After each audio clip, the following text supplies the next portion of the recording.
15 and counting. Touchdown Alabama Magazine's premier football show coming to you once again live from the heartbeat of the University of Alabama right here at Ramma Jammas. Happy Thursday to all of our viewers that may be watching us, listen to us live on YouTube today. I'm once again your host, Stephen M. Smith. And beside me, our favorite co-host of all time, Ivan White, Maxwell Taylor. Not here this week, but most likely he will be here next week. But Ivan, how you doing? Pretty good, Stephen. How you doing? Pretty good, pretty outstanding. Well, last week, Ivan, the Alabama Crimson Tide took on the LSU Tigers. Of course, CBS Sports was here. Our college football game day was here, and the Alabama Crimson Tide put on a pretty good showing.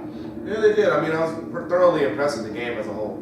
I was thoroughly impressed with the game as a whole as well. The fan base really came in, really stood out, and really stayed in for the long haul. Played for four, stayed for four with the Shakers in the seats. They really did that well in supporting the Crimson Tide. But before we get into the game of this week being Mississippi State, we're going to recap a little bit of this LSU game. The first thing I want to talk about was the Alabama defense. Boy, if they show up in that first half and the whole second half, or what? Yeah, they did. Excuse me. Yes, they did. And I was impressed, as I said, not jumping to this game as a whole. The defense, I was very, very pleased with. I mean, the key moment in the game with me was not just C.J. Mosley. It was the 4 consecutive sacks on Zach Mettenberger at the end of the game. Pretty much solidified the way the game was going. Pretty much solidified the dominance of this Alabama defense and what kind of talent they have going on to the future, because now Coach Saban said himself, the second half was the best football they've played all year. And if that's the best football they've got, then other teams need to be definitely fearing this Alabama team. Most definitely. It wasn't just C.J. Mosley, as you mentioned. The defensive line finally got a pass. We're talking about guys like Sean Robinson, Adrian Hubbard, Ed Stinson, Xavier Dixon. Those guys finally got a push up front and around Zach Mettenberger. We're talking about 4 sacks. One of those sacks was by Adrian Hubbard. And Alabama Crimson Tide fans, the faithful here, have been waiting to see Hubbard break out a little bit more. Last year, Hubbard had 7 sacks, struggling thus far this season, but the sack he had against LSU this past weekend, kind of a flash of what it could be if Adrian Hubbard actually starts to get it and understand that he's a pass rusher.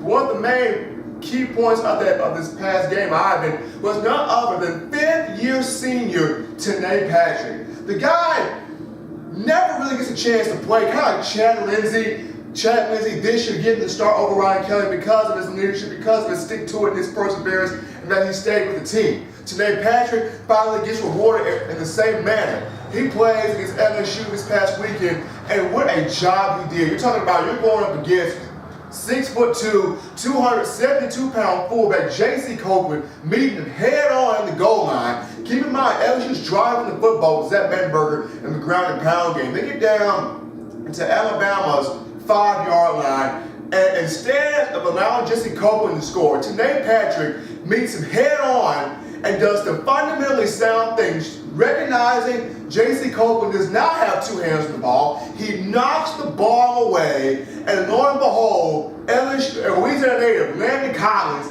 comes up on the bottom of the pile with the recovered fumble for the Crimson Tide. How big of a momentum change was that play by Tanae Patrick? It was huge. I mean, if LSU, I believe that was their first drive of the game. If LSU would have got a touchdown on that one, it would have totally changed the momentum and totally made the game way different than what I believe it would have turned out to be. LSU had a lot of momentum going in. Their defense would have been definitely have a lot of momentum seeing their offense just drive the field. But you always got to say, no pun intended, Nick Saban's game-changing. He's a game-changer, a coach.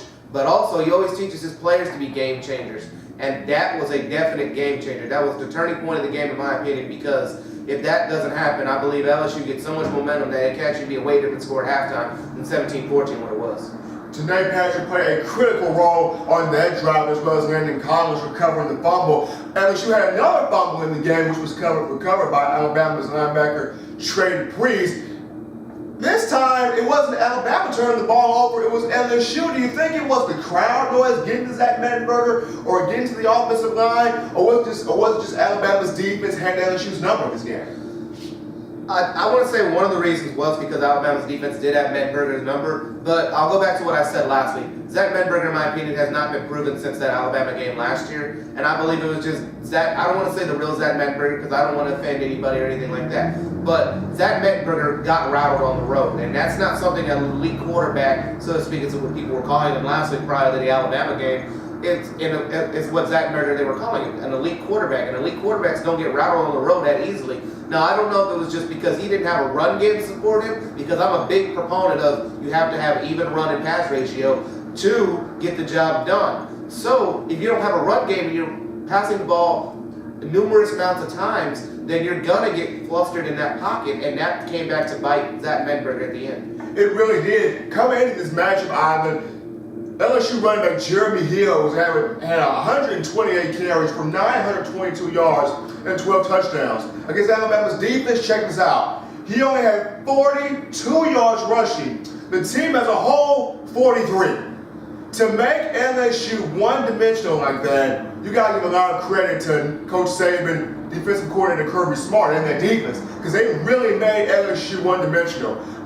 Jeremy Hill can run the football, Alfred Blue can run the football, Kenny Hilliard can run the football. LSU as a whole could not establish a run game. Yes, and I mean, I don't like defending the LSU Tigers, but in their defense, a majority of their rushing yards that they even gained were lost on those 4 Zach Mettenberger sacks. Exactly. Where it was exactly, I think it was about 4th and 20-something when it came down to it. And a majority of their rush yards were lost during that sequence. But still, if you're an LSU fan, last week we had my friend on the show, Corey, and he made his prediction. I was at the game with him. We both sat next to each other. He just asked them to stop running the ball. He just asked LSU, stop running the ball. Obviously, it's not working. At least try play action or something. But if anybody's to blame for this loss, I don't blame Zach Mettenberger. I don't blame the running back crew. I don't blame any wide receivers. I blame the offensive line for LSU for this loss. That was a disturbing outcome of what was supposed to be a very highly touted football game, and their LSU offensive line clearly didn't show up. They let down Zach Mettenberger. Clearly, after those 4 sacks in a row, he showed his frustration after that. And clearly, this LSU offensive line needs to reevaluate itself, because this coming week they have the A&M Aggies coming into Baton Rouge for that night game under the lights in Baton Rouge, where dreams come to die. Well, if you're LSU, your dreams are almost dead itself. A&M still has something to live for. So you've got to make sure your offensive line sets up the next week. I know A&M's defense isn't exactly a highly touted defense, but you still have to have some faith in them. You have to have some faith in that. That's correct, Albert. And it wasn't just, the midnight Zach Mettenberger. Both teams had a lot of high school recruits coming to watch this game. So you have to look at how these high school recruits evaluate their decisions. When you look at this game, some may tip their cap more towards Alabama now than LSU, watching the offensive line not perform at what people are used to seeing. Yeah, and I mean, if this were a recruiting battle, clearly Les Miles is a very good recruiter, but I don't think he can step up enough on the field as of late. Alabama and LSU practically go after the same highly touted athletes because they are top-tier programs in the NCAA right now. But when one team has your number, I think this is the 4th consecutive time Alabama's beaten LSU, counting the national title game a couple years ago. You have to start seeing one of them is taking steps forward, and they're still winning national championships already, and one of them is staying in the same spot, and they're not really moving anywhere ahead. So if you're a recruit, Alabama obviously looks better to you than LSU. Most definitely true that of it. You look at LSU's receiving corps coming into the game, people were talking about how good Jarvis Landry and Odell Beckham Jr. were. And most definitely they are pretty phenomenal physical receivers. But I also have Jarvis Landry, who had 5 receptions for 90 yards. Odell Beckham Jr. wasn't really a factor. Nobody was really a factor. The Alabama secondary really did their job in shutting down the passing attack for the LSU Tigers. Also, kudos to Ivan White on the preview show last week about the over and under set. He did predict that T.J. Yeldon would go over 100 yards and not Kenyon Drake and beat the as of eight. T.J. Yeldon had a monster game for the Alabama Crimson Tide. He had 25 carries for 133 yards and 2 touchdowns. And Alabama offensive line really began to impose its will in that second half and completely just dominated the Tigers in the line of scrimmage. Yes, they're pushing the Tiger defensive line at least 3 to 5 yards forward or backwards on their heels every time they snap the ball, and that just really helped T.J. Yeldon out a lot, because once you if you can guarantee yourself 3 to 5 yards, you've won the battle every time. You really don't need to do much more as a running back. Just give the holes that your offensive line given, and kudos to the offensive line and the Quanjo brothers. I know I've been picking on y'all all season long, but y'all finally have come to fruition. Now, the Quandro brothers side of the line, I don't know. I can't help. They're all working together. They're all working together. Numerous times, CJ Yoda was able to run up their side, and it's just finally coming together for an offensive line compared to the Virginia Tech game where it was all flags up. Everybody was worried about this offensive line, saying, how are we going to survive an SEC season with an offensive line this terrible? They finally come together, and it's considered this. It's a very young offensive line right now. Besides one of the Quandro brothers and Steen, you get a majority of your offensive line back the following season. So we go from that being our weakness to we only have to replace 2 instead of replacing 3 starters that we replaced this year, and we're still good. Of course, being University of Alabama, you know we just produce offensive linemen like there's no other team can. But the offensive line, I'm proud of them, and Yoden is finally starting to hold the ball better. Drake, still, even though it wasn't a fumble, I'm still hesitant to give him the ball a lot because he does have fumbleitis still for some reason. He still does have fumbleitis, and he has to work on holding that ball high and tight. But also kudos to Chad Lindsey, really beginning to really step up and show his leadership in the center position. Kenyon Drake had a pretty decent game, 10 carries for 65 yards. O.J. Howard can run, ladies and gentlemen. O.J. Howard had one catch in the game, but lo and behold, it was a 52-yard reception where he just outran the LSU secondary to pay dirt. The touchdown that put Alabama up 10-7 in the first half. Kevin Norwood continues to be the thorn on the LSU side. He had 4 receptions for 38 yards and a touchdown. And even Justin Fowler decided to crash the party. He had a 4-yard touchdown reception in this game. A.J. McCarron continuing to show college football analysts and NFL analysts that he deserves to be in the Heisman conversation, though for AJ, it's not about the Heisman conversation. For AJ, it's about winning and making sure that his team, as well as himself, everybody stays on the same page. That's exactly what you want out of your leader at the quarterback position. Of course, it was 14 for 20 passing, 179 yards and 3 touchdowns. So, be it as it may, Alabama came out, they took care of business by the final score of 38-17. But this week, Ivan, Alabama heads to Starkville, Cowbell City, to take on Hail State, the Mississippi State Bulldogs under head coach Dan Mullen. Now, usually when Mississippi State and Alabama meet up, Mississippi State is usually undefeated. This time they're usually 7-0, 6-0, 8-0. Surprisingly this season, they will face Alabama. Mississippi State has a 4-5 record overall. They're 1-4 in the SEC. What do they need to do right now, defensively and offensively, to game plan for Alabama? You got Alabama at home in Starkville. What do they need to do to make this matchup tough for Alabama? Mississippi State has always played the Crimson Tide tough. What do they need to do right now in game planning to make this matchup tough for Alabama? Not to scare their own players, but the coaching staff just needs to tell the players, you've got to play perfect. That's the only way you can beat the Alabama Crimson Tide. The previous 2 teams that have beaten Crimson Tide have played perfect. They haven't played mistake-free football. You make one mistake, the University of Alabama will make you regret it, not once but twice sometimes even, because they will make sure that if you make a mistake, they're going to be right there waiting on you to make that mistake, or waiting for you right at your heels. So if you're Mississippi State, you have to say, we know we're underdogs right now. We're fortunate to have this game at home this year with like you said, Cowbell City, but you just have to be hesitant enough because you've already had a bad season, and Alabama has shown other teams this year that even though you can, like the perfect example of Mississippi State, what they want to do this week is what Ole Miss wanted to do. They want to go into this game, shock the world, possibly say, we're not as bad as you think, or we're on our way up. Well, Ole Miss got annihilated here in Tuscaloosa 25-0. So, if you're Mississippi State, you just have to hope to stay in it. That's the. I know it sounds horrible to say that, and I know I sound like a homer when I say that, but you really have to hope that you can just stay in it. If you can hang around, favorite word in the English language, if you can linger around with the team, then that's when you can really feel like you can actually possibly beat them. Last time we saw that Ball State lingered around with Northern Illinois for a while until Northern Illinois took the game at the end. But as long as they hang around with this team, they have some type of chance to win a game. It's all about having that hope and that mentality to see, can you hang around with some of the best in college football? Like Kentucky, of course, like South Carolina. Of course, Alabama's not playing South Carolina. But like Kentucky and South Carolina, the Bulldogs are going with the 2-quarterback system. They have Tyrone Russell, who's 6'4", 220 pounds, senior leader. And you have Dak Prescott, who's 6'2", 230 pounds. And Prescott can pass the ball effectively, but he's more of a counter shot. He's more of an option type guy. He's more of He's the option type guy, pull the ball, go around that right side, pick up yards, and he can pass effectively if need be. Versus Tyler Russell, who is the drop back, vertical passing attack, pocket passer. Now in this game, Dak Prescott will be questionable due to an elbow injury he suffered last week. So with Tyler Russell possibly going in this ball game, thus far he has 468 passing yards, 3 touchdowns, 1 interception.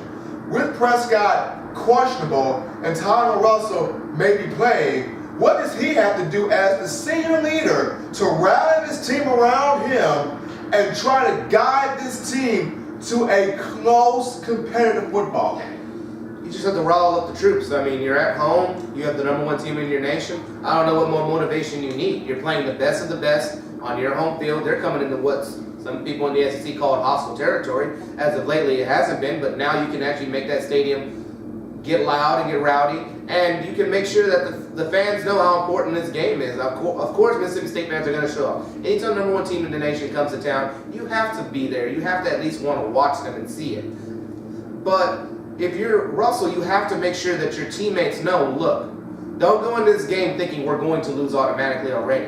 Go into this game saying, don't say we can beat them. Just say they're not as good as what they're perceived to be. If you can say that, and I don't know, obviously that might not be as true as it sounds, but if you can convince your teammates, you can psych yourself out. You can psych yourself out. You can convince your teammates that is true. Then you have a chance. It's all mental. 80-20. It's mental. That's what all football is right now.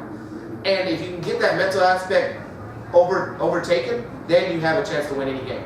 You most definitely have a chance to win a game if you try to psych yourself out and be successful with it, as Mississippi State will try to do in this matchup. Well, the bulk of the rush yards from Mississippi State actually come from Dak Prescott. He has 111 carries for 722 yards and 10 touchdowns. Now, outside, of course, Johnny Manziel. Not really used to seeing a quarterback in the SEC lead the team in rushing outside of Johnny Manziel, and of course, long-time Tim Tebow.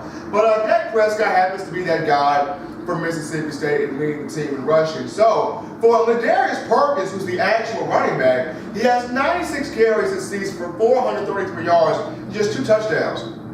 What does he have to do to have success on the ground against Alabama's defense? What does the Mississippi State offensive line have to do to help him get that success? When you're playing the University of Alabama, I think the best job a running back for the opposing team can do is block. Because obviously we've seen the cornerbacks and defensive backs, the safeties is not what I'm worried about. I don't mean to call people out. It just so happens that I somehow like to do that sometimes. Now, there's one player I will call out, Deion Blue. I've been calling him out all year long, and last week, again, I said before the LSU game, I said, Deion Blue, you got to step up because this is a team with receiving core that can destroy you deep. Well, he gave up a couple plays deep last week, so now round 2. Or should I say round 4, round 5, whatever round it says, I'm going with Deion Blue right now. You have to step up. I know you're the senior leader of this defense right now. You're one of the key components of this defense. But you have to stop giving up the deep ball. I'm proud of him not giving up the short balls.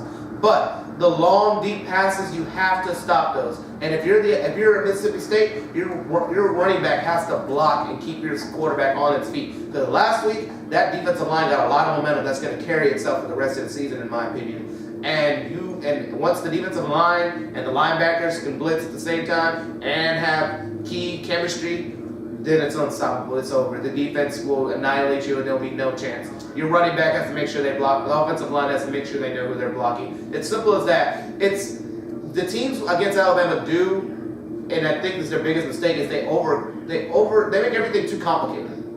It's very simple to beat Alabama. You just have to play perfect. I know that doesn't sound simple, and you have to make sure that you do everything, do your job. That's all Saban preaches for the University of Alabama, and that's what they do. They do their job, they do each play correctly.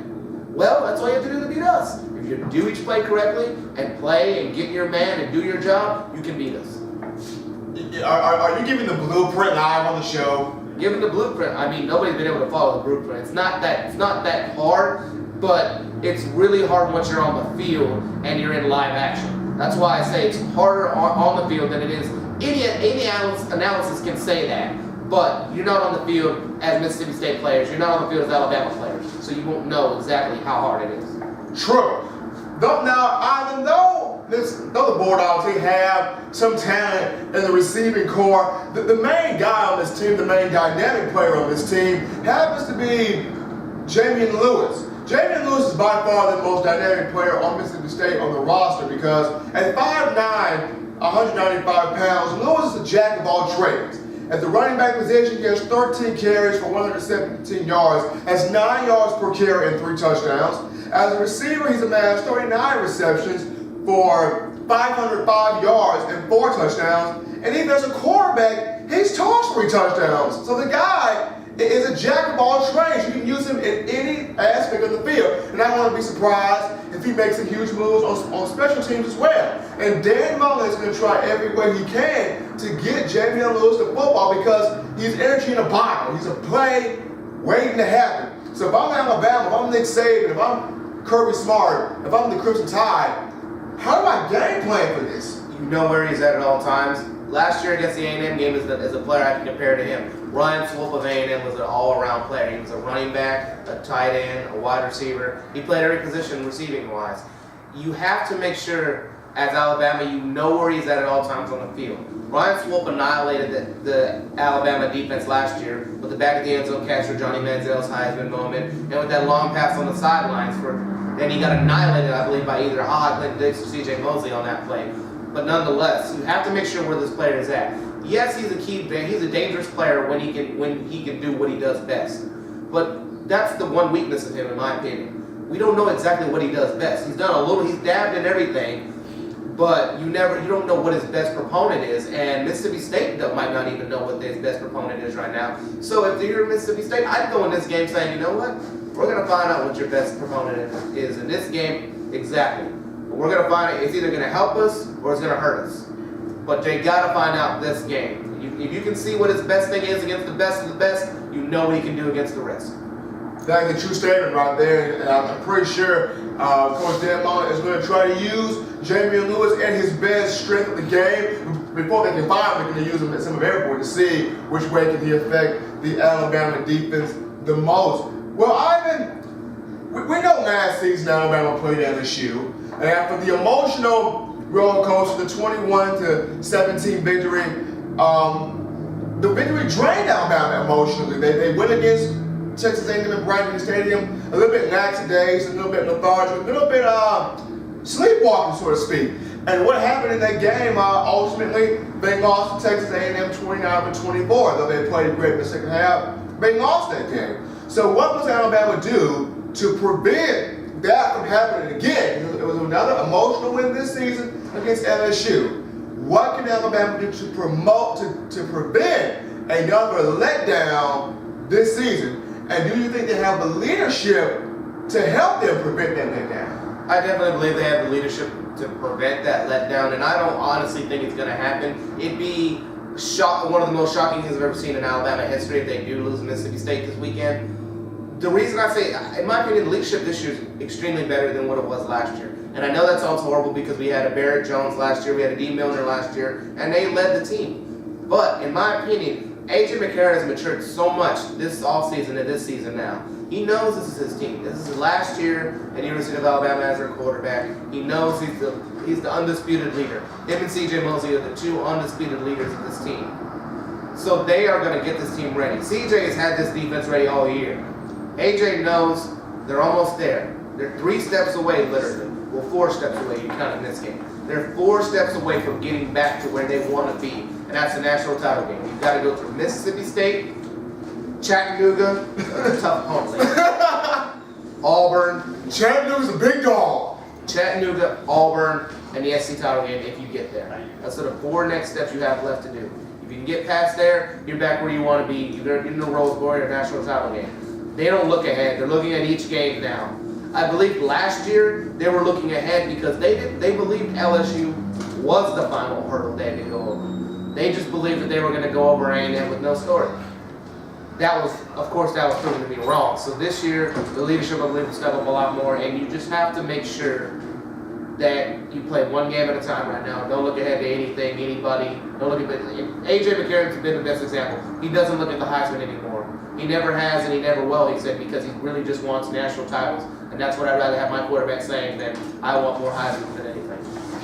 That is very key. I even watched that interview with A.J. McCarron being interviewed by Chris Fowler, and Chris Fowler asked him, do you ever get disrespected because folks don't consider you for the Heisman? And of course, A.J. looks at him and goes, I don't really care about it. I mean, I just want what's best for the team and my guys, and that's one more crystal ball. That's good for me. I'm like, just give him the Heisman after he just said it. Just give him the Heisman now since he just made that statement. But we're going to get on to our predictions for the Alabama-Mississippi State matchup. Starting with you, Ivan.